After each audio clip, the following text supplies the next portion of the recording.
நீலக்கடல் அலைகள் நிரம்பத்தாலாட்டும் திருச்செந்தூர் இது திருச்செந்தூர். நீலக்கடல் அலைகள் நிரம்பத்தாலாட்டும் திருச்செந்தூர் இது திருச்செந்தூர்.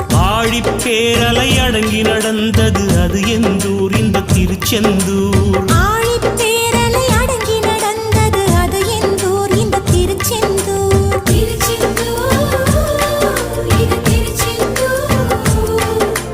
திருச்செந்தூர் இது திருச்செந்தூர். நீலக்கடல் அலைகள் நிரம்பத்தாலாட்டும் திருச்செந்தூர் இது திருச்செந்தூர். நீலக்கடல்